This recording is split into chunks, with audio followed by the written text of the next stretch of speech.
Good morning, students. Welcome back to the new session of learning. This is your accountancy class, and we are doing chapter number 7, that is dissolution of a partnership. तो आपको मैंने लगातार 3 video भेजे हैं concept के लिए, ठीक है। तो आपको उसमें मैंने जितने भी कंसेप्ट थे सारे लिखा दिए, ओके। अभी हम लोग क्या कर रहे हैं, क्वेश्चन नंबर 1 से नहीं स्टार्ट करके क्वेश्चन नंबर 23 से स्टार्ट कर रहे हैं। द ओनली रीज़न इज़ कि मैं आपको चाहती हूँ कि पहले लेज़र आप सीखो, how to prepare ledger, okay. पहले आप इस चैप्टर का लेज़र बैलेंस बनाना सीखो और कंसेप्ट सीखो, उसके बाद हम लोग वापस से उस क्वेश्चन को करेंगे, ओके। तो अभी हम लोग एक कंप्लीट क्वेश्चन करने वाले हैं जिसमें आपको जो भी क्वेश्चन के डिमांड है, that is realisation account, partners capital account, cash account, तीनों के साथ डील करने वाले हैं, ओके। तो question is reflecting on your screen and I am going to read it out and we will do together, okay. तो यहाँ पे 3 पार्टनर है, शिल्पा, मीना, नंदा, ठीक है, 3 पार्टनर्स हैं। They decided to dissolve their partnership on 31 March 2019। इन्होंने सोचा कि हम जो पार्टनर फॉर्म है हमारा उसको हम लोग डिजोल्व कर देते हैं, मतलब बंद कर देते हैं, ठीक है। Their profit sharing ratio was, इनका प्रॉफिट शेयरिंग रेशियो है 3:2:1 और उनका बैलेंस शीट है ऐसा जो भी दिया हुआ है, ठीक है। तो हम लोग हमारा जो रूल्स था अभी भी वैसे ही सेम है।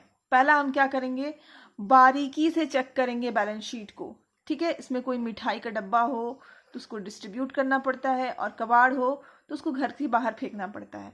जो मैंने आपको स्टार्टिंग से जो मैं कंसेप्ट बताती जा रही हूँ बस वही सेम चीज़ है, but you have to think it out, okay. तो हम लोग यहाँ पे बारीकी से चेक कर रहे थे तो हमें पता चला कि एक जनरल रिजर्व है जो कि हमारे मिठाई में आता है, ठीक है। और इधर हमने चेक करा तो ऐसा कुछ भी आइटम्स हमें नहीं मिला, ओके। तो आपको पहला स्टेप क्या करना है कि बैलेंस शीट को बारीकी से चेक करनी है, ज़्यादा स्मार्ट नहीं बनना है, जो आपको बोला जा रहा है बस उतना ही करना है, ठीक है। दूसरा है it is agreed as follows. ये जो एडजस्टमेंट दी गई है उसको हम लोग बाद में 1 by 1 पढ़ेंगे, ठीक है। अभी हम लोग लास्ट लाइन पढ़ेंगे कि हमें करना क्या है। तो बोला गया है कि आपको क्या करना है, prepare realisation account, partners capital account and cash account, ठीक है, to close the books of the firm. आपको बुक्स फॉर्म के सारे बुक्स को क्लोज करना है, इसीलिए आपको 3 अकाउंट बनानी है, realisation account, partners capital account and cash account. देखिए मैंने फॉर्मेट ऑलरेडी बना के रखा हुआ ताकि वीडियो ज़्यादा लंबा ना हो जाए। ये देखिए, realisation account and here you are getting 2 accounts, partners capital account and cash account, okay. तो हम लोग स्टार्ट करेंगे 1 by 1 एंड पोस्ट करते हुए चलेंगे, ओके। तो अभी हमें इसके पीछे हमारा एक कंसेप्ट है, उसको बस ध्यान से सुन लो। ये जो हमारा बैलेंस शीट है, मान लो आप, ठीक है, पुराने घर से नए घर में शिफ्ट होते हो, ओके। पुराने घर से नए घर में शिफ्ट होते हो तो आप अपने सारे सामान को लेकर के जाते हो, जितने भी आपके पास जितने भी आपके सामान है, या फिर आप जब हॉस्टल में आते हो, ठीक है, और हॉस्टल से जब अपने घर जाते हो तो अपने सारे सामान को लेकर के जाते हो, ठीक है। इन द सेम वे यहाँ पे जो बैलेंस शीट जो है इसको समझ लो, ये हमारा कमरा है बैलेंस शीट, और इसके जो जितने सारे मटेरियल्स है ये हमारे सारे सामान हैं, ओके। तो यहाँ पे जितने भी सामान हैं उसको हमें अब इस कमरा से निकालना पड़ेगा और दूसरे कमरा में शिफ्ट करना पड़ेगा, ओके। क्यों ऐसा करना पड़ेगा, क्योंकि हम अपने बिजनेस तो बंद कर रहे हैं तो हमें ये कमरा अब खाली चाहिए, ओके। अब हम ये बिजनेस बंद कर रहे हैं तो अभी हमारा कमरा खाली चाहिए, इसीलिए हम अपने सारे सामान को दूसरे कमरे में शिफ्ट कर देंगे, ठीक है। और ये दूसरा कमरा का नाम है रियलाइजेशन अकाउंट, ओके। तो ठीक है, ये हो गई हमारी पहली चीज़। तो अब हम सबसे पहले स्टार्ट करेंगे असेट्स के साइड से, ठीक है। असेट्स के साइड से स्टार्ट करेंगे तो हमारा जितना भी असेट्स में आइटम दिखाई दे रहा है हम उसको 1 by 1 पोस्ट करना स्टार्ट करते हैं, ठीक है। पहला क्या कौन सा आइटम है हमारा, लैंड है, ओके। तो हम इधर लिखेंगे टू लैंड, ठीक है। हाउ मच, 81,000, ओके, सिंपल है। तो बेसिकली थिंग्स ये है कि जितने भी असेट्स है उसको हम लोग ट्रांसफ़र कर देते हैं डेबिट के तरफ, ओके। आपको एक चीज़ पता है कि असेट्स का हमारा कौन सा बैलेंस होता है, डेबिट बैलेंस होता है, एंड लायबिलिटीज का कौन सा बैलेंस होता है, क्रेडिट बैलेंस होता है। तो बेसिकली कंसेप्ट ये है कि जिसका डेबिट बैलेंस होता है उसको हम डेबिट की तरफ ट्रांसफर करेंगे, एंड जिसका क्रेडिट बैलेंस है उसको हम क्रेडिट की तरफ ट्रांसफर करेंगे। ओके, तो हम लोग इधर ट्रांसफर कर लिए। अब टू स्टॉक, उसको हम इधर ट्रांसफर कर ले रहे हैं। ओके, टू डेटर्स, डेटर्स भी हमारा एसेट्स है, ठीक है, डेटर्स को भी हम इधर ट्रांसफर कर ले रहे हैं। ओके, देन हमारा है नेक्स्ट नंदास कैपिटल। देखो नंदा का कैपिटल है तो नंदा के कैपिटल अकाउंट में जाएंगे हम। ओके, और ये डेबिट की तरफ है तो हम डेबिट की तरफ लिखेंगे। ओके, तो हम लोग लिख लेते हैं, इसको मैं रिमूव कर देती हूँ। नंदा के कैपिटल अकाउंट में ट्रांसफर करेंगे नंदा के कैपिटल को, और वो डेबिट के तरफ में था इसलिए हम डेबिट की तरफ ट्रांसफर करेंगे। तो यहाँ लिखेंगे टू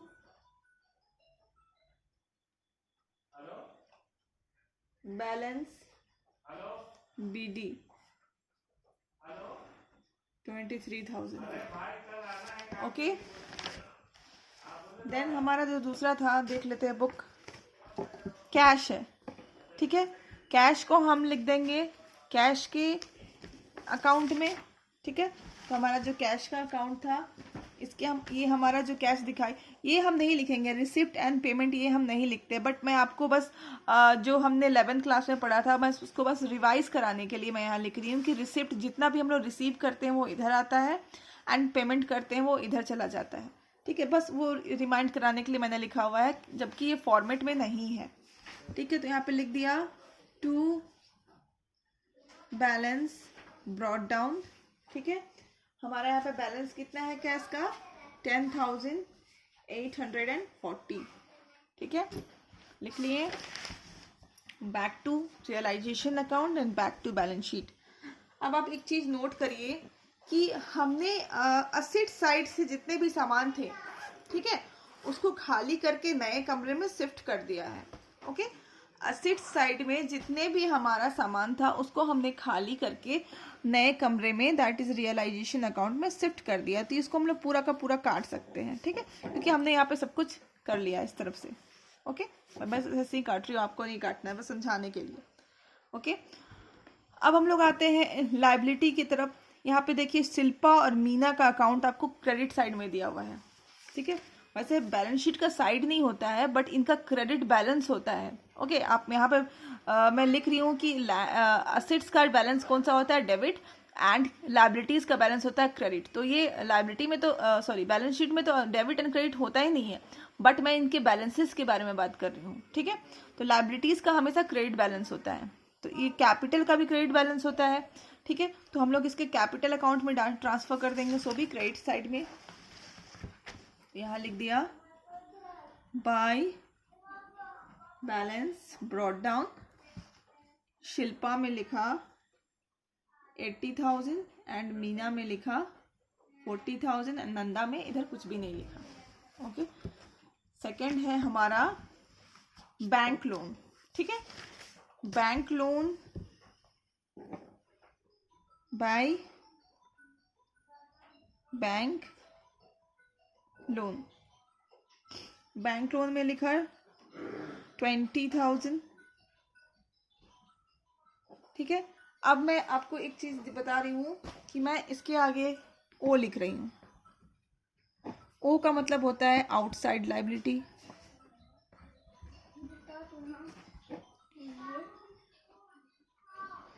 अगर हम लोग किसी थर्ड पार्टी से लोन लेते हैं या फिर बोरोइंग्स लेते हैं तो उसको हम लोग बोलते हैं आउटसाइड लाइबिलिटी। ठीक है, तो ये हम ओ लिखने का मतलब है ये हमारा कौन सा है, आउटसाइड लाइबिलिटीज है। ओके, इसके साथ ही हमारा नेक्स्ट है, देखो I will show you, creditors है। तो हम लोग इधर क्रेडिटर्स भी लिख दिए by creditors.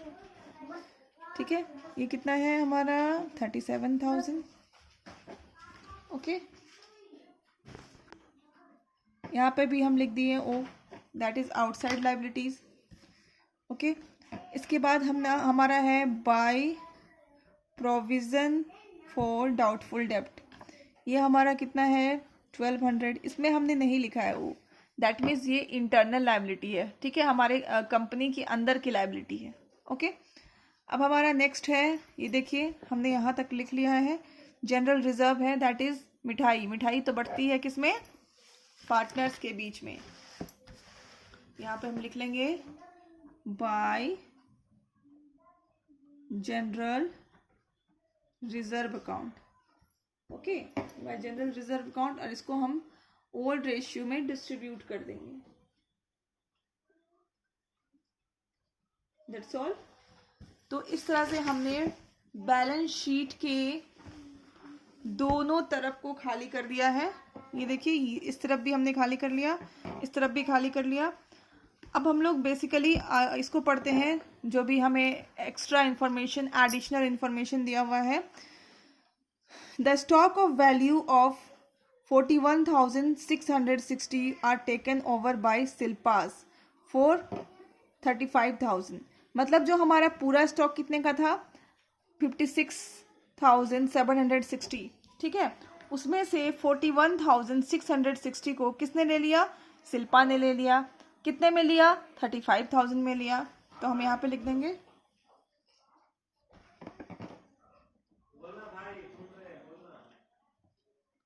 Bye Shilpa's capital account 35,000। Okay, यहाँ पे हम लोग लिख देंगे असेट्स टेकन ओवर। बाद में आप नहीं भी लिख सकते हो, बट अभी मैं आपको सिखा रही हूँ इसलिए लिखना जरूरी है मेरे लिए। Okay, next, she agreed to discharge bank loan. Shilpa क्या कह रही है कि जो आपका जो बैंक लोन है, ठीक है, उसको मैं क्या करूँगी, उसको मैं ही पे कर दूंगी। ओके, इधर हम लोग लिख देंगे टू शिल्पास कैपिटल अकाउंट, ठीक है, कितने में था 20,000। यहाँ पे हम लोग लिख देंगे लाइबिलिटी टेकन ओवर। ओके, उसके बाद the remaining stock was sold at 14,000।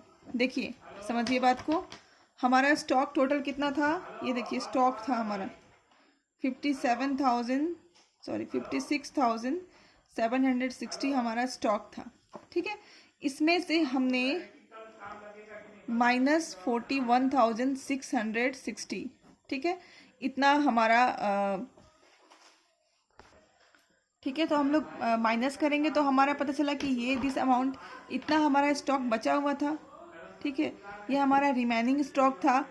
तो रिमेनिंग स्टॉक को हमने कितने में सेल किया 14,000 में। रिमेनिंग स्टॉक को हमने कितने में सेल किया 14,000 में। ओके, तो लिखेंगे, आप सेल करोगे तो क्या आता है आपके पास, कैश आता है, कैश अकाउंट, यहाँ लिख देंगे असेट्स सोल्ड, ठीक है। अभी हम सारे अमाउंट अंदर लिखेंगे, ठीक है, इसके अंदर, क्योंकि हमें बहुत सारे असेट्स बेचने हैं अभी, तो अलग बार बार cash account cash account cash account नहीं कर सकते हैं, इसलिए हम लोग एक ही बार कैश अकाउंट में सारा लिख देंगे, ठीक है। तो हमने पहला असेट्स बेचा, उसका कितना नाम हुआ 14,000 का हमने स्टॉक सेल कर दिया, ठीक है। अब आगे देखते हैं, ठीक है, and debtors remaining to 10,000 realised ₹8,000। हमारे पास टोटल डेटर्स कितना है 18,600 का, इसमें से 10,000 को 10,000 का जो डेटर था उसमें से उसको हमने उसमें से रियलाइज हुआ 8,000। ओके, तो हम यहाँ पे लिख देंगे 8,000, ठीक है। उसके बाद नेक्स्ट है land is sold for 1,10,000। Land कितनी थी हमारी 81,000, हमने कितने में सेल किया 1,10,000। बस हम लिखते हुए चले जाएंगे इधर असेट्स में, ठीक है। The remaining debtor realised 50% at their book value, ठीक है। फिर से हम लोग यहाँ पे कैलकुलेट करेंगे, ठीक है। डेटर्स कितने का था 18,600, इसमें से हमने कितना इसको रियलाइज करा लिया था 10,000, बचा कितना 8,600। इसमें से कह रहा है कि 50% वॉज रियलाइज्ड, इसमें से सिर्फ 50% ही रियलाइज हो पाया, दैट इज 4,300। ओके,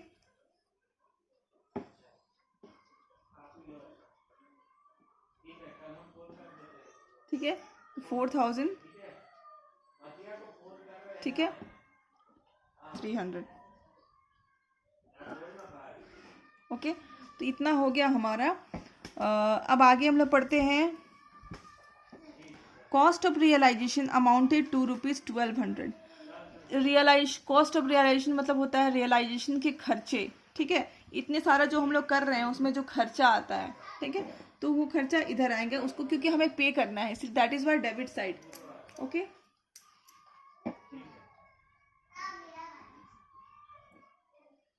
हम यहाँ लिख दिए 1200। आगे पढ़ते हैं तो पता चलता है कि there was a typewriter not recorded in the books worth of ₹6,000 which were taken by one of the creditors at this value. ठीक है, तो कहा जा रहा है कि एक टाइपराइटर है था हमारे पास जो कि हमने बुक्स में नहीं रिकॉर्ड किया था, मतलब वो अनरिकॉर्डेड है। ओके, और उसका दाम कितना है 6,000। ठीक है, तो यहाँ पर देखो हमारे पास कितना क्रेडिटर्स है 37,000। हमारा टोटल क्रेडिटर्स कितने हैं 37,000। ठीक है, तो हो सकता है कोई 10,000 दिया होगा, किसी से हमने 6,000 लिया होगा, किसी से हमने 7,000 लिया होगा। इस तरह से हमने एक ही किसी पर्सन से 37,000 नहीं लिया है, हमने तोड़ तोड़ करके अमाउंट लिया है। ओके, तो इसमें से किसी का कोई क्रेडिटर जिसका 6,000 हमारे पास होगा, ठीक है, हमें उसे 6,000 देने हैं फ्यूचर में, तो हमने क्या किया, उसको पैसा देने के बदले टाइपराइटर थमा दी, 6,000 की टाइपराइटर थमा दी। ओके, तो ऐसे केसेस में क्या होती है, नो एंट्री होती है। आप अपने अगर कॉन्सेप्ट जो मैंने आपको लिखाया हुआ है उस पर पढ़ोगे तो आपको पता चलेगा कि अगर आप किसी को असेट्स देते हो लाइबिलिटी के बदले of the same amount, okay, generally आप सेम अमाउंट की देते हो, तो वैसे केसेस में क्या किया जाता है, कोई भी एंट्री नहीं की जाती है। तो इस तरह से हमने जो भी एडिशनल इंफॉर्मेशन लिखा हुआ था उसको हमने सारा अपने बुक्स में रिकॉर्ड कर लिया। ठीक है, तो ये हमारा एक काम तो खत्म हो गया। ठीक है, अब आप ये सोच रहे होंगे तो अब हमारे पास कुछ नहीं है तो मतलब इसको बैलेंसिंग कर दो, तो हम लोग इसको भी बैलेंसिंग नहीं करेंगे। इसलिए नहीं करेंगे क्योंकि ये देखिए, आपको क्वेश्चन में कहा जाए, ये आप गांठ बांध करके रख लीजिए, आपको क्वेश्चन में कहा जाए या नहीं कहा जाए, आपको आउटसाइड लाइबिलिटीज को पूरा पूरा पे करना है। रिपीटिंग अगेन, आपको क्वेश्चन में कोई इंफॉर्मेशन दी जाए या नहीं दी जाए, आपको जितने भी आउटसाइड लाइबिलिटीज हैं उसको पूरा पूरा पे करना है, अपने साइड से करना है। ओके, तो यहाँ पे देखिए हमने बैंक लोन का तो हमारी जो पार्टनर शिल्पा थी उन्होंने पे कर दिया था। अब इसमें से हमने 6,000 तो ऑलरेडी टाइपराइटर दे करके मामला सुलझा लिया। अब यहाँ पे कितना बच गया 31,000। ओके, तो हम ये क्या करेंगे, 31,000 को यहाँ पे लिख देंगे टू कैश अकाउंट 31,000। ओके, यहाँ पे लिख लेंगे आउटसाइड लायबिलिटी पेड। ठीक है, हम चाहते तो एक ही कैश अकाउंट में इस तरह से करके लिख सकते हैं, बट मैं आज फर्स्ट क्वेश्चन मैं आपके लिए बना रही हूँ इस चैप्टर से, that is why I am doing this demarcation. Otherwise हम क्या करेंगे, एक ही कैश अकाउंट लिखेंगे और अंदर में दोनों को ऐड करके बाहर निकाल लेंगे। ओके, तो अगर इधर बैलेंसिंग फिगर आता है तो हमारा प्रॉफिट एंड इधर बैलेंसिंग फिगर आता है तो हमारा लॉस। ओके, तो अब इसको हम दोनों साइड बैलेंस कर लेते हैं, तो हो जाता है 2,29,500, 2,29,500। ओके, और बैलेंसिंग फिगर हमारा इधर आता है। ठीक है, तो हो जाएगा टू प्रॉफिट। ओके, तीनों पार्टनर हैं, इनका नाम क्या था, I forgot the name, Shilpa Meena Nanda, Shilpa Meena Nanda. Okay, इन तीनों में ये प्रॉफिट जो भी बैलेंसिंग फिगर हमारा आ रहा है 20,940, ये जो बैलेंसिंग फिगर है इसको हम तीनों पार्टनर्स के बीच में बांट देंगे इन अ ओल्ड रेशियो, जो भी इनके प्रॉफिट शेयरिंग रेशियो दिए हैं उसी में बांट देंगे। ठीक है, तो ये हो जाता है हमारा 10,470, 69,080 एंड 34,090। ओके, तीनों को बांट दिया। अब हम चलते हैं नेक्स्ट हमारा पार्टनर्स कैपिटल अकाउंट की तरफ। ठीक है, अब हम अपना रियलाइजेशन अकाउंट देखेंगे। अगर हमें पार्टनर्स का नाम दिखाई देगा तो हम उसको पोस्ट कर देंगे। ठीक है, तो हमारा पार्टनर का नाम दिखाई दे रहा है। ठीक है, किस तरफ है? क्रेडिट के साइड है, तो हम क्या करेंगे? ठीक है, डेबिट की तरफ पोस्ट करेंगे। क्रेडिट की तरफ है तो डेबिट की तरफ पोस्ट करेंगे, डेबिट की तरफ है तो क्रेडिट की तरफ पोस्ट करेंगे, अपोजिट। ओके, क्योंकि आप रियलाइजेशन कर लो, Shilpa's capital account debit to realisation account, तो हम क्या करेंगे? डेबिट है शिल्पा तो डेबिट की तरफ ही पोस्ट करेंगे। ठीक है, टू रियलाइजेशन अकाउंट, अमाउंट कितनी थी? 35,000। ओके, हम लोग यहाँ पे क्या किए? 35,000 पोस्ट कर लिए।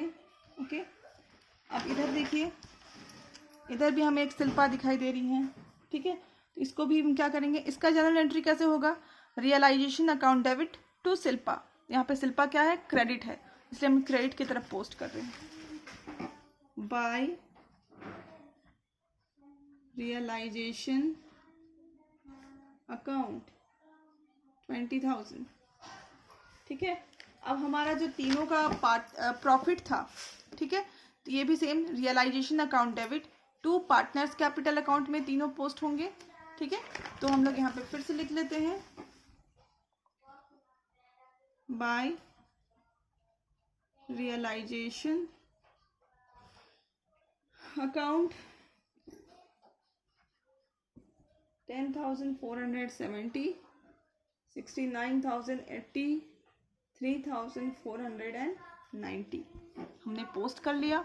ओके, अब हम क्या करेंगे? हमारा अब कुछ भी वैसा नहीं है जो हम यहाँ पे पोस्ट करें। अब हम इसको क्या करेंगे? बैलेंसिंग फिगर बैलेंस करेंगे, इसकी बैलेंसिंग फिगर निकालेंगे। ओके, तो यहाँ पे है हमारा, इधर का टोटल होता है 1,16,470। ठीक है, हम लोग इसको दोनों तरफ लिख देंगे। बैलेंसिंग करने से पहले आपको एक बात मैं बता दूं कि अगर इधर बैलेंसिंग फिगर आए या फिर इधर बैलेंसिंग फिगर आए, बैलेंसिंग फिगर तो किधर भी आ सकता है, इधर भी आ सकता है, इधर भी आ सकता है, बट दोनों साइड को आपको इस चैप्टर में लिखना है कैश अकाउंट। ठीक है, टू कैश अकाउंट। ठीक है, और इधर होता है बाय कैश अकाउंट। ओके, इधर बैलेंसिंग फिगर आए या इधर बैलेंसिंग फिगर आए, बैलेंसिंग फिगर किधर भी आ सकता है, आपको याद रखना है, और जिधर भी आए उसको नाम देना है by cash account. So simple. ठीक है, तो आप क्या करोगे? यहाँ पे लिख लोगे 81,470 और इधर की टोटल है आपकी 50,980, 50,980 और इधर बैलेंसिंग फिगर कर लेंगे 50,980। ओके, अब इधर देखो कि बैलेंसिंग फिगर इधर की जो साइड है उधर ज़्यादा है, दैट इज 23,000। इधर भी लिख लेंगे 23,000, तो हमारा बैलेंसिंग फिगर तो इधर आना चाहिए। ओके, तो हम लोग को कोई टेंशन नहीं है किधर भी आए, हमें लिखना है बाय कैश अकाउंट। ओके, अब हम यहाँ पे आ जाते हैं। आपको ज़्यादा इन्फॉर्मेशन के लिए मैं बता दूं, इधर को बोलते हैं डेफिशिएंसी, इधर वाले कैश को बोलते हैं डेफिशिएंसी। डेफिशिएंसी मतलब इतना पैसा पार्टनर घर से लेके आएगा, चाहे जमीन बेच करके लाए या फिर क्या करके लाए, उसकी मर्जी। ओके, तो इधर वाले बैलेंसिंग फिगर को बोलते हैं डेफिशिएंसी, और ये अमाउंट पार्टनर को ले करके आना पड़ेगा घर से। ठीक है, यहाँ मैं लिख देती हूँ लाना है। Okay, this is called surplus. इतना अमाउंट पार्टनर घर लेकर के जाएगा, तो यहाँ मैं लिख दे रही हूँ जाना है। ओके, समझ जाना। ओके, तो अभी हम लोग क्या करते हैं? अब हम लोग कैश अकाउंट की तरफ आ जाते हैं और कैश अकाउंट में देखते हैं। ठीक है, तो अभी यहाँ पे देखो कैश अकाउंट तो दिखाई दे रहा है, ये जो कैश है वो हमारे पास हमें मिल रहा है, मतलब हमने सेल की असेट्स, ठीक है, तो हमें इतना सारा कैश मिला। ओके, और यहाँ पे देखो ये जो कैश जो दो दे रखे हैं वो हम पे कर रहे हैं। ओके, हम दे रहे हैं, लायबिलिटी के भी हाफ में दे रहे हैं। ओके, तो हम अभी क्या करेंगे, इस तरफ में लिख देंगे कैश अकाउंट में बाय रियलाइजेशन अकाउंट, हमने दोनों कैश को जोड़ दिया है। ठीक है, एक जो हमने दो कैश लिखा था ना डेबिट के तरफ में, दोनों को जोड़ दिया है। ठीक है, और इधर लिख देते हैं टू रियलाइजेशन अकाउंट 1,36,300, इसको हमने जोड़ा है 1,36,300। ओके, ये हमने पोस्ट कर लिया इधर। ओके, एंड इसके बाद हमारा क्या है, हाँ ये हम लिखेंगे, ये रिसिप्ट, ये लेकर के पार्टनर लेकर के इतना अमाउंट आएगा हमारे पास, तो ये हमारा रिसिप्ट हुआ।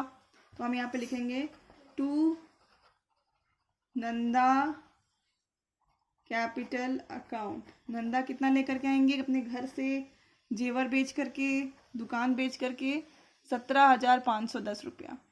और यहाँ पे देखो हमें शिल्पा को कितना देना है, शिल्पा कैपिटल अकाउंट देना है 81,470। एंड इधर हमें मीना को देना है, मीना कैपिटल अकाउंट देना है 50,980। ओके, अब सबसे बड़ा मैजिक इस क्वेश्चन का ये है कि हमें ये देखना पड़ेगा कि हमारा मतलब क्वेश्चन सही, आंसर जो हमने बनाया वो सही है या नहीं है। ये देखने के लिए हमारा कैश अकाउंट का दोनों तरफ का जो बैलेंस है वो मैच होना चाहिए। ओके, तो यहाँ पे मैच करने के लिए हम लोग क्या करेंगे, देखेंगे ऐड करके मैच होता है कि नहीं। तो ये हमारा यहाँ पे बैलेंस मैच हो गया। होप कि आपको समझना आप स्टार्ट कर चुके होंगे।